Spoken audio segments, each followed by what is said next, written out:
bermufakat. Kalau memang nanti sampai batas waktunya itu wakil gubernur belum ada, menampakkan Bapak Nova itu nggak bisa bekerja sama dengan orang lain. Assalamualaikum warahmatullahi wabarakatuh. Para pemirsa acehbet.com, dalam program Flashtape yang episode ke-36 hari ini kita telah menghadirkan narasumber dari DPRA. Beliau adalah Tuku Muhammad Yunus, Ketua Komisi 1 DPR Aceh. Hari ini kita akan coba mengangkat tema yang kekinian.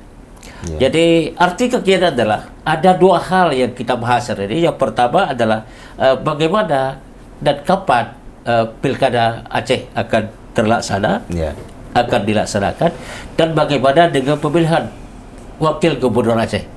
Nah, untuk itu sekali lagi setelah hadir di hadapan kita di studio kita di acehbet.com, selamat datang Pak Muhammad Yunus. Iya. Para pemirsa yang kami hormati, kita mulai dengan pertanyaan pertama kita nih untuk Pak Muhammad Yunus. Pak Muhammad Yunus, kapan sih kira-kira pilkada ini untuk Aceh ya? Kalau berdasarkan Undang-Undang nomor 11 ini harus dilakukan pada tahun 2022. Prediksi Anda gimana? Terima kasih kepada Bapak. Terlebih dahulu kita mengucapkan Assalamualaikum warahmatullahi wabarakatuh. Waalaikumsalam warahmatullahi wabarakatuh. Pertama sekali puji syukur sama-sama kita panjatkan kehadirat Allah. Selanjutnya salam kita sampaikan kepada Rasulullah yang kami muliakan, mungkin pendengar semua ya. Jadi sesuai dengan pembicaraan kita pada hari ini, yaitu judulnya pun sangat menarik ya, PTM ya. Memang istilahnya asli Aceh ya. Asli Aceh. PTM, bahasa Aceh total itu ya.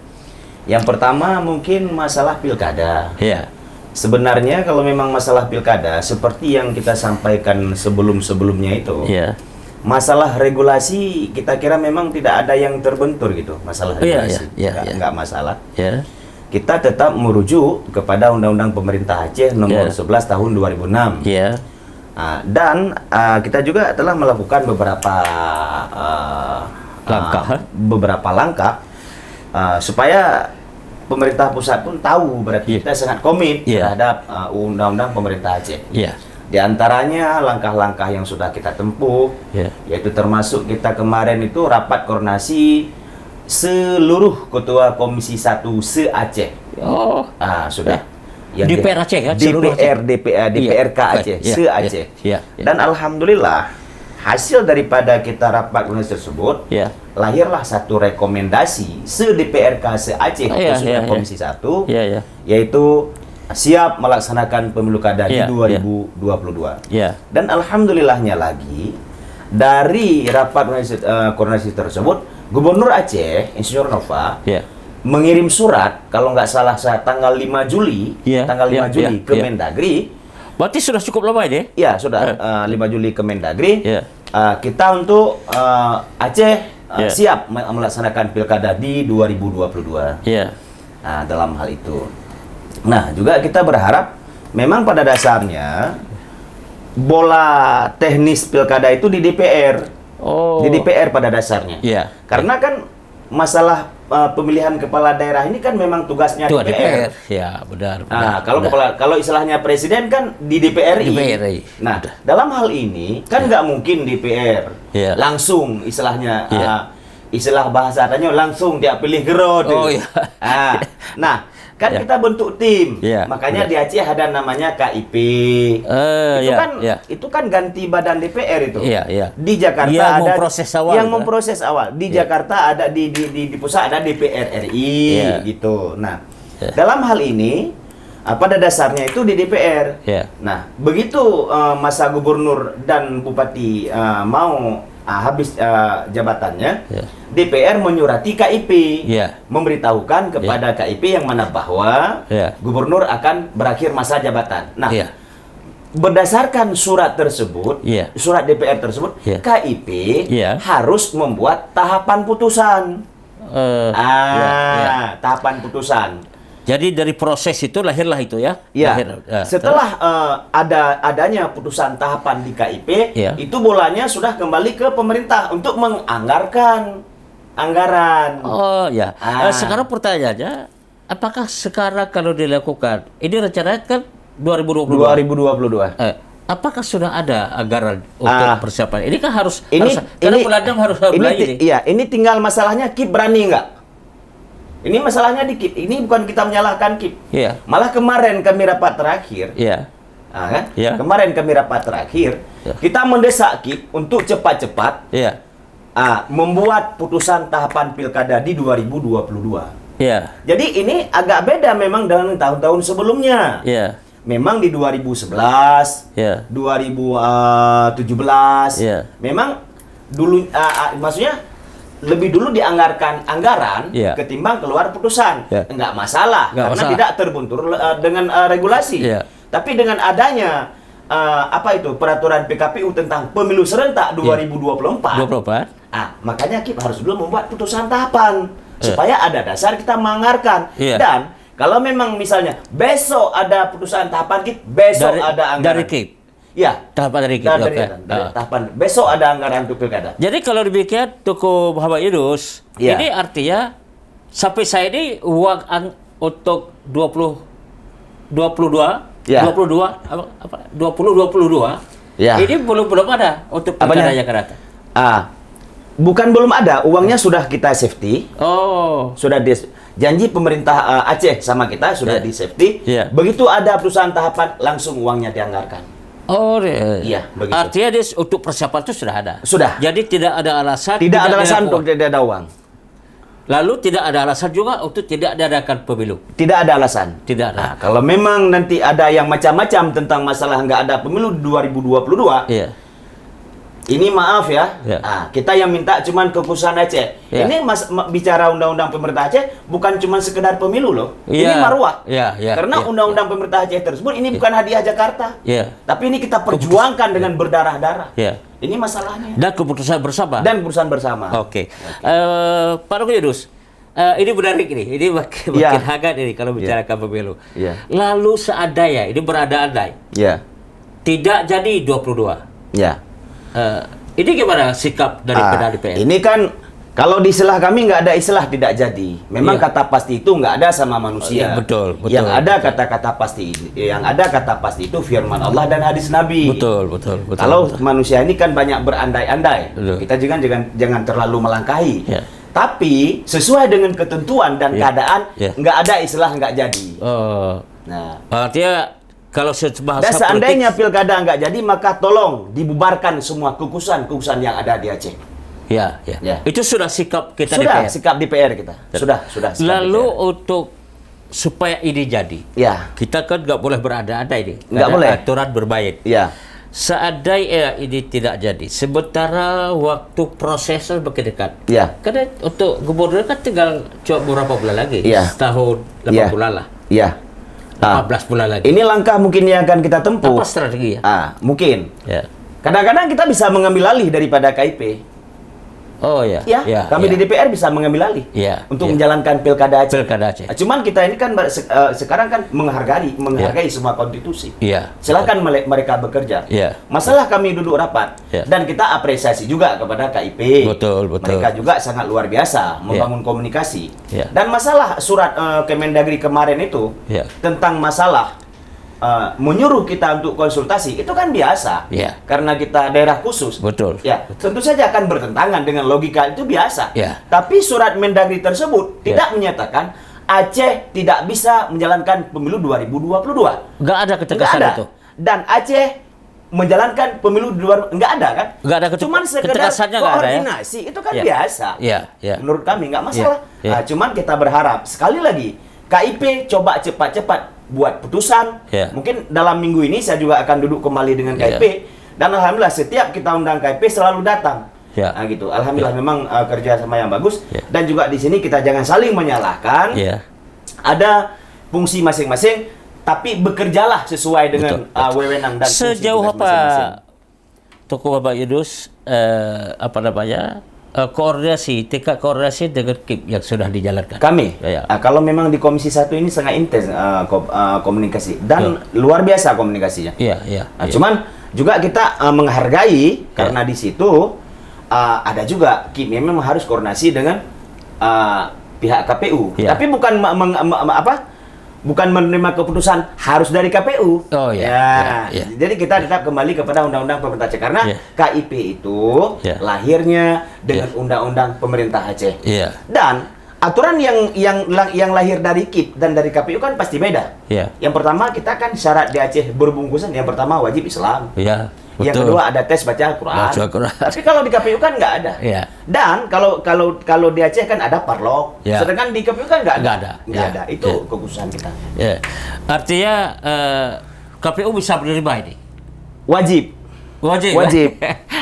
Kalau bagi kami di DPR wajib. Ini memang yang bicara ini Tunku Muhammad Yunus, Ketua Komisi 1. Tapi yang saya bicara ini semua keputusan DPR sebanyak 81 orang. Seluruh Aceh. Dan diwakilkan seluruh DPRK, khususnya Komisi 1 seluruh Aceh. Tunku Yunus. Bagaimana sikap dari Partai Nasional yang ada di Aceh? Saya rasa sekedar ini kan sekedar kita di DPR. Saya rasa komit juga, misalnya dari PAN, Gerindra, malah kan mereka juga kan sudah diberi sinyal oleh ketua partai di pusat. Gerindra, Golkar, semualah. Ada PAN, ada PKS, semua siap. Siap untuk artinya mereka siap laksanakan pemilu 2022. Lalu bagaimana dengan sikap pemerintah sendiri? Saya rasa juga pemerintah juga sampai saat ini karena ini pasti sudah konsultasi ini. Saya rasa kita saya sangat sering komunikasi masalah pilkada. Yang pertama dengan KIP, yang kedua dengan pihak pemerintah. Di sini sering saya komunikasi dengan Pak Jafar Asisten 1. Dan beliau sangat komit, sebenarnya sangat komit. Beliau cuma meminta putusan tahapan dari KIP, langsung kita action. Lalu kalau ini jadi, ini kan sedikit sekali waktu. Kamu Anda baru akse ini. Dengan waktu yang sikap begini, bagaimana? Tapi sebagaimana kita komunikasi sama orang KIP, masih ada waktu. Masih ada waktu. Tapi masih ada tahapan. Operasionalnya hadir bulan Juli ini atau bulan 7. Katakanlah bulan April. Katakanlah bulan April, bukan bulan. Malah kita bisa mundur ke belakang. Besok ada putusan tahapan, besok ada anggaran. Nggak ada yang istilahnya terlambat. Cuman dalam minggu-minggu ini kita tunggu putusan kesiapan para pelaksana ini. Insya Allah saya rasa nggak ada masalah. Nggak ada masalah. Karena KIP pun siap bekerja. Siap bekerja. Dan DPR secara keseluruhan kalau kita dengar dari Pak Tunku Yunus ini, berarti ini betul-betul sudah udah komit semuanya. Bahwa Pilkada Aceh 2022 harus dan kalau memang nggak jadi kita ada trik nanti. Udah betul, bisa dibocorkan triknya? Jangan dulu karena belum main. Belum main. Para pemirsa, ini cukup menarik kita bahas selama ini sebab kita masing-masing bunyi-bunyikan diri. Nggak pernah berbicara secara apa yang disampaikan oleh Pak Yunus ini belak-belakan, tapi bukan untuk apa-apa. Pasti ini untuk kepentingan rakyat Aceh, kekhususan Aceh juga untuk menjaga komitmen yang sudah buat melalui Undang-Undang Nomor 11 tahun 2006 yang lalu. Nah, para pemirsa, ini kita akan masuk ke season kedua. Ini kita akan tanyakan programnya paling dekat dalam politik Aceh adalah persiapan calon wakil gubernur. Apakah iya apa tidak ini? Ini kita belum tahu nih. Kita dengar saja dari Pak Yunus. Gimana prosesnya ini? Boleh. Terima kasih Pak Hate sekali lagi. Memang kalau masalah wakil gubernur itu yang pertama itu saya kurang mengikuti sebenarnya. Kurang mengikuti sebenarnya. Ini pribadi ya. Tapi kalau kami di DPR, kami ini lebih bersifat pasif ketimbang proaktif. Maknanya kami menunggu. Maknanya kami menunggu apa yang disodorkan oleh gubernur. Setelah itu baru kami proses. Nah, apabila disodorkan 3 nama, kami akan memilih. Apabila disodorkan 1 nama, kami mempertimbangkan. Nah, jadi kami kalau masalah nanti akan direkomendasikan oleh DPR. Ya, kami siap bekerja sesuai dengan tatib. Ya. Dengan tatib dan amanah undang-undang yang diamanahkan kepada kami. Tapi sifatnya kalau masalah wakil gubernur tersebut, kami lebih memberi ruang itu kepada partai pengusung dan partai pendukung karena itu ranahnya lebih intern. Kami nggak mau ikut campur. Karena kita ada ruang tersendiri. Jadi artinya boleh silakan usul, tapi usul aja ada di partai-partai pengusung. Di partai pengusung intinya. Lalu nanti dipertimbangkan oleh gubernur.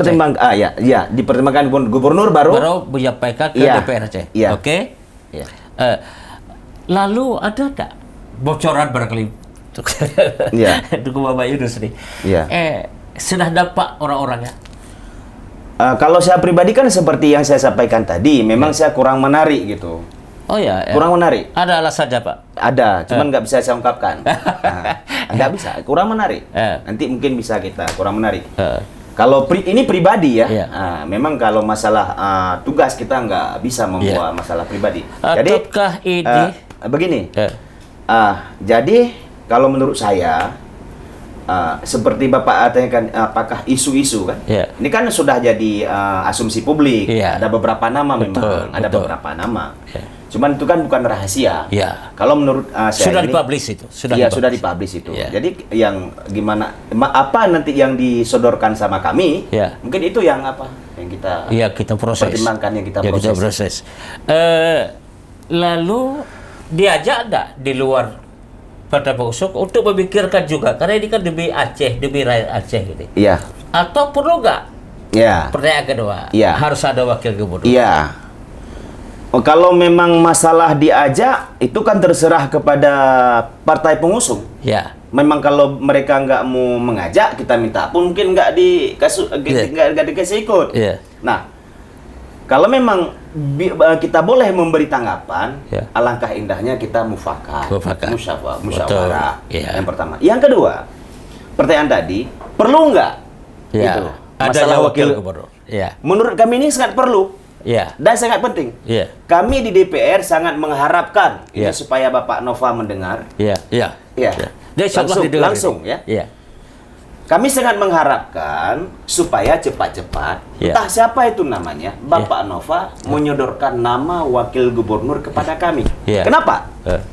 Karena ini menjadi satu cermin bagi beliau. Satu asumsi bagi masyarakat. Berarti Bapak Nova bisa bekerja sama. Berarti Bapak Nova butuh kepada orang lain. Nah, kalau sampai bermufakat. Kalau memang nanti sampai batas waktunya itu wakil gubernur belum ada, menampakkan Bapak Nova itu nggak bisa bekerja sama dengan orang lain. Ini menjadi tolak ukur bagi beliau. Nah, sekali lagi kami di DPR ini lagi posisi menunggu. Untuk mencampuri terlalu jauh kami nggak berani karena ada partai pengusung dan partai pendukung. Mungkin itu. Lalu kalau kita lihat ini kan di masyarakat kan sangat terpecah ini. Ada satu sisi orang berharap ada wakil gubernur, walaupun tinggal hanya setahun setengah lagi.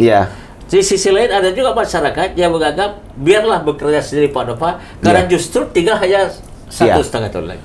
Itu kan memang kita bicara tentang khilafah, itu khilafiyah, masalah beda pendapat itu kan dari masa Rasulullah sudah ada. Itu biasa menurut saya. Menurut saya itu kan menurut pandang per orang, pandang seseorang. Tapi menurut kami menurut kami di DPR ini yang selaku wakil rakyat juga, kami kan dipilih oleh rakyat. Jadi sebanyak kami 81 orang itu akan mewakili semua masyarakat Aceh. Maknanya seandainya nggak ada rakyat, kami ini kan nggak ada juga. Kami dipilih rakyat. Nah, menurut kami perlu. Nah, contohnya begini. Kalau memang Pak Nova sendiri, misalnya di sini ada undangan. Misalnya dari DPR, di sana ada undangan dari MPU. Siapa yang mewakili? Tentunya kita selaku masyarakat Aceh, gubernur, DPR perlu jika bersamaan Jika ada jadwal bersamaan, sangat perlu, sangat butuh. Karena masyarakat kita Aceh, setiap masyarakat kita Aceh selalu mengharapkan kehadiran pemerintah Aceh.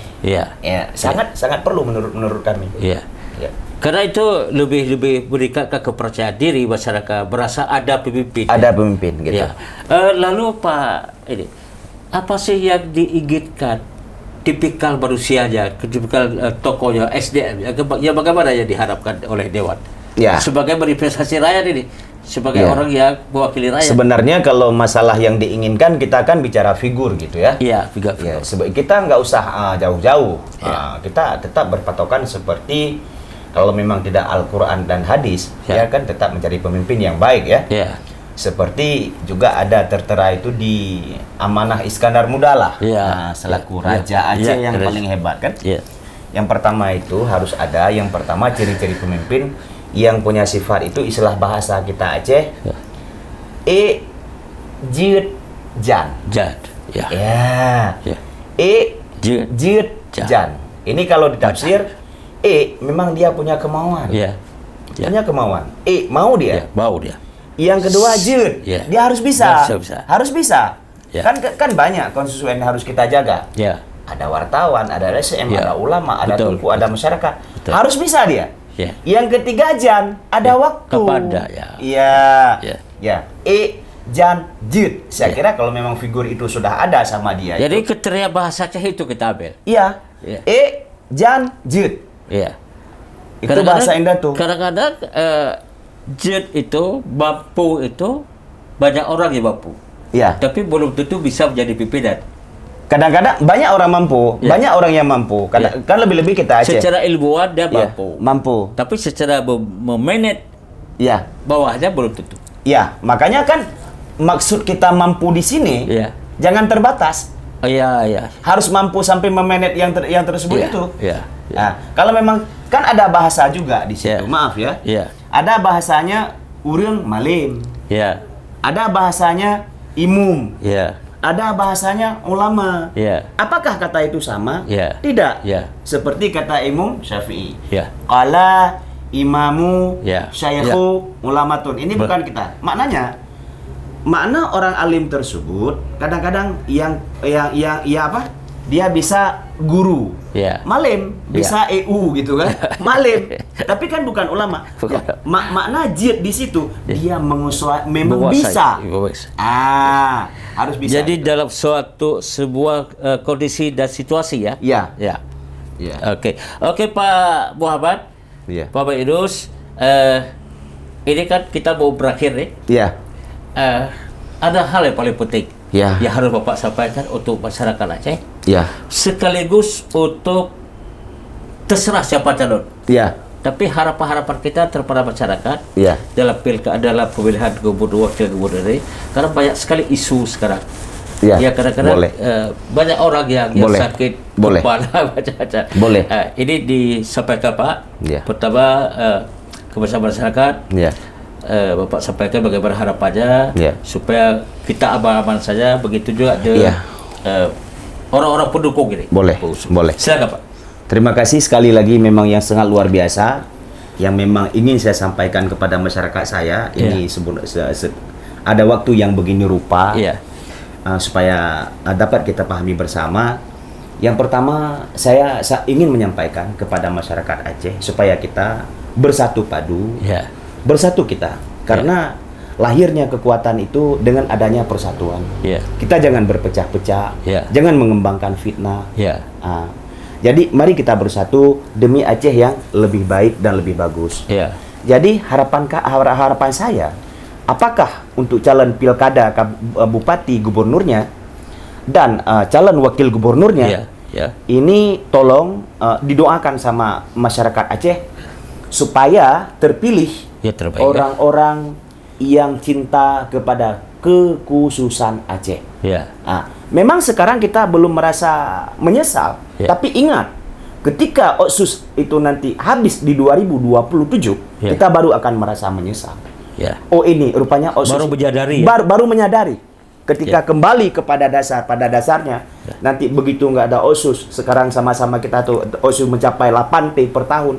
Tapi bayangkan seandainya ini, kita baru akan merasa menyesal. Oleh karena tersebut, mari sama-sama saya mohon kepada masyarakat saya, jadi untuk selalu menjaga apa yang telah diperjuangkan. Kita jangan pernah sekali-kali melupakan perjuangan orang-orang yang telah berjuang untuk Aceh, melupakan jasa-jasa mereka. Jangan pernah, karena apa yang telah mereka perjuangkan sekarang kita akui dan tidak kita akui, telah kita mengambil manfaatnya. Iya.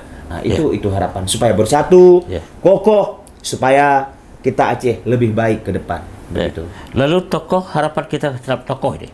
Iya. Tokoh. Siapa tahu nanti ada di antara kita malah kawan kita, malah saudara kita, malah kita nggak tahu nih. Iya. Tapi harapan kita gimana ini? Iya. Harapan kita juga begitu. Seandainya tidak melangkahi kita istilahnya bukan ini ingin menasehati begitu, karena juga kita ini orang yang kurang ilmunya. Saya pahami, saya kurang ilmu, saya orang yang biasa. Saya dari kampung asli ini. Jadi ingin mengharapkan kepada tokoh-tokoh, malah kan yang sangat kita harapkan kepada tokoh. Karena yakin kita tokoh ini pasti ada orang yang menanyakan pendapat kepada mereka. Tokoh pula mungkin ada pertanyaan dari kita yakin dengan baiknya tokoh-tokoh cendekiawan ini, kita yakin insya Allah malah dengan bersatunya tokoh-tokoh tersebut kita yakin Aceh akan lebih baik. Dan kita berharapkan dengan kondisi Aceh yang sekarang ini, tokoh-tokoh kita pun yang ada di Jakarta, di mana ini jangan duduk-duduk lagi ini. Masalah Aceh ini sudah kritis menurut saya. Oke Pak Bapak Idrus, yang terakhir barangkali ini, apa yang kita harapkan dari dari pemerintah Aceh, dari DPR, teman-teman Bapak, kolega Bapak sendiri, ini gimana? Sebenarnya seperti yang saya sampaikan tadi, kita berharap dari KIP dalam waktu yang singkat, sesingkat-singkatnya, supaya cepat melaksanakan putusan tahapan. Masalah nanti istilahnya, maaf ya, PKPU tidak merestui, itu terserah mereka. Silahkan menggugat. Kita tetap menjalankan. Nah, pertama kita mengharapkan kepada KIP begitu. Dan insya Allah komunikasi yang terbangun sama KIP saya ini bagus. Siap dengan Pak Samsul, segala macam bagus. Dan mengharapkan kepada pemerintah Aceh, begitu ada putusan tahapan, jangan juga nanti ada alasan lain. Langsung bekerja, langsung memplotkan anggaran dan bekerja semaksimal mungkin demi kekhususan Aceh, begitu. Oke, Pak Bapak Idrus, ini sudah berakhir kita. Luar biasa ini semangatnya. Kalau memang beliau dari Komisi 1 dan bidang beliau untuk membicarakan apa yang kita bicarakan hari ini, semoga apa yang disampaikan ini semuanya menjadi hal-hal yang terbaik bagi masyarakat, bagi pemerintah Aceh, bagi anggota DPR semuanya. Semoga ini ada manfaatnya bagi semuanya. Terima kasih. Assalamualaikum warahmatullahi wabarakatuh. Terima kasih Pak.